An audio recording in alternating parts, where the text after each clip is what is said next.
Okay, so the second page is now, it says solving. So we're solving algebraically over that interval of answers. So now there's things like you can add to both sides, you can do anything to solve the equation. So it's different than the front side. All right, so when we go to solve these, first of all, realize a lot of these are going to be either you can factor out something that's common, or it can be a quadratic. So I see I have a cosine squared here, but I have a sine over here. So the first thing I would do is I would replace this cosine squared of x. Cosine squared of x is 1 minus the sine squared of x. So that's an identity that we learned from a long time ago. All right, so I'm going to replace the cosine squared with 1 minus sine squared. And now if I want to solve this, since it's a quadratic, I want to get a 0. So I'm going to add sine squared to both sides. I still have my minus 2 sine x, and I'm going to subtract a 1. So when I do that, I'll get a positive sine squared over here. I still have my minus 2 sine, and if I take 1, if I subtract 1, I had a negative 2, I'm left with a negative 3. So this is a quadratic, it factors, equals, I draw my parentheses.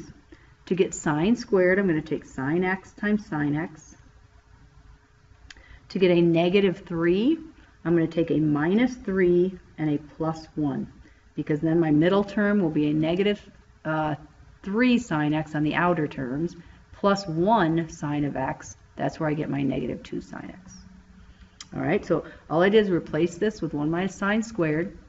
I got everything set equal to 0, and I factored it. Once I have the factors, and they equal 0, I know either the sine of x plus 1 equals 0, or the sine of x minus 3 equals 0. One of those two things has to be 0. So I get the sine of x equals negative 1, or the sine of x equals 3. Remember, the sine of x can't be anything bigger than 1 or less than negative 1. So anything over that, it doesn't work, so I just cross it off. Don't erase it, just cross it off to show that, yep, there's no solution to that. Where's the sine, the y value, equal to negative 1 in this interval of answers? That happens at 3 pi over 2. And that's my only answer. All right, 5 is similar to that, except for now I have the cosine of 2x. So again, I go to my formula sheet. You have 3 options for the cosine of a double angle. You can use any one of those 3, but if I go to my sheet and look, the problem has the cosine over here.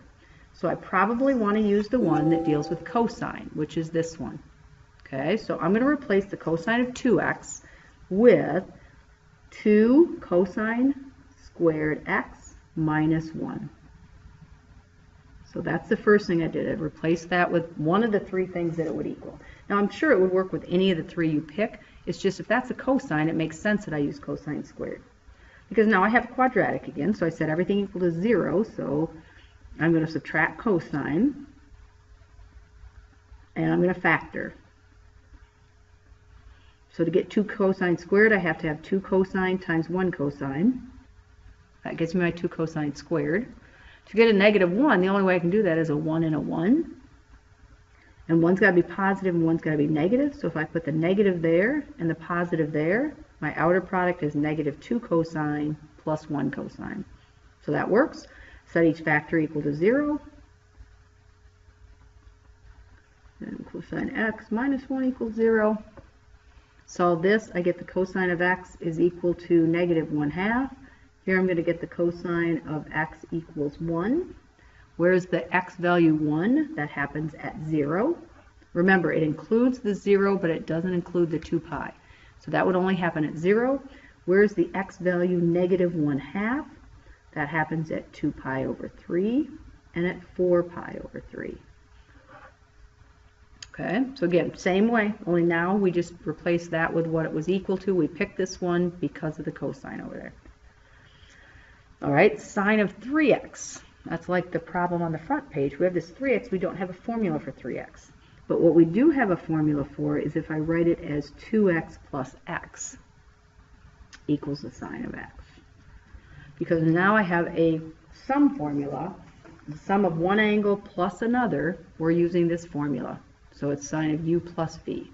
So the formula says if I have the sine of one angle plus another, I'm going to take the sine of the first times the cosine of the second, I'll put this in parentheses so I know that it's there, plus the cosine of the first times the sine of the second. And that still equals the sine of x. All right. We got these two x's we got to get rid of. So just like we did on the front page, this is 2 sine x cosine x times the cosine. And this is, we can use any one we want. I think any one works. I used 2 cosine squared x minus 1. I don't think it really matters. I don't even know if one is like shorter than the other one. But any one of them will work. I just happen to pick that one. So I did the same thing I did in the front page. This I just put together as one term. So it's 2 sine x cosine squared x plus, here when I distribute, I get 2 cosine squared x sine x minus sine x. All right. Now, I kind of see now why probably this one was easier, because now after I distributed, you'll notice you have 2 of these terms. So I have 4 sine x's cosine squared x's. When I subtract the sine x on each side, I'm going to get minus 2 sine x equals 0. Because you always want to get that 0 over here. So I look at this and think, okay, what can I do here? Well, I have 2 terms. They have something in common, because this isn't a quadratic, but they have something in common. They have a, I'll even take out a 2. They have a 2 sine x in common. So if I take out a 2 sine x, I'm left with 2 cosine squared. And here I'm left with a minus 1. So all I did is, since I had 2 terms, I took out what was common. So now I'm multiplying 2 things to get 0. So I set them equal to 0, either 2 sine x equals 0, or 2 cosine squared x minus 1 equals 0.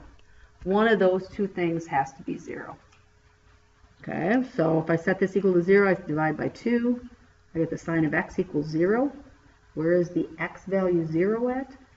The y value, I should say, where is the sine equals 0? The y value is 0 at 0 and at pi. So there's that piece. Here, if I solve for cosine squared, I get cosine squared is 1/2. Take the square root of both sides, don't forget plus or minus on that side. The cosine of x is going to equal the square root of 1 over the square root of 2, plus or minus. So that would be, after I rationalize the denominator, would be the cosine of x is equal to plus or minus the square root of 2 over 2. So that's all the pi over 4s. And since it's plus or minus, I have to think of all of them. Pi over 4, 3 pi over 4, 5 pi over 4, 7 pi over 4. All of those are possibilities. Okay? And then the last one. Last one is sine squared of x over 2. If you look at your formulas, you don't have a sine squared of x over 2, but you have a sine of u over 2. So what would happen if you'd square that? Well, if you square it, you'd have to square this side, which really means it doesn't matter if it's positive or negative, because you're going to square it. The square root's going to go away. So when I square both sides of this, I just get 1 minus cosine of x over 2. So in this problem, then I know it's just going to be 1 minus the cosine of x over 2 equals cosine of x minus 1. So even though we didn't have a squared formula, we can take the formula we have and square it. I would probably get rid of this 2 by multiplying both sides of the equation by 2. With this one, the 2 cancels. 1 minus cosine. With this one, I have to distribute the 2. 2 times cosine, and then 2 times 1. Add a cosine to both sides. I'm just solving cosine, so I would add 2 and then divide by 3. Cosine of x has to equal 1. Where is the cosine of x equal to 1 at? That happens at 0 radians. And that's my answer to that one. All right, so I think there's 2 or 3 problems on the test where you have to solve. So that's kind of how you have to do the solving. You still have to do some identity stuff, but once you get your identity stuff taken care of, it's just a matter of solving either a quadratic, factoring out what's common. With this one, it was just a matter of putting the terms together and solving.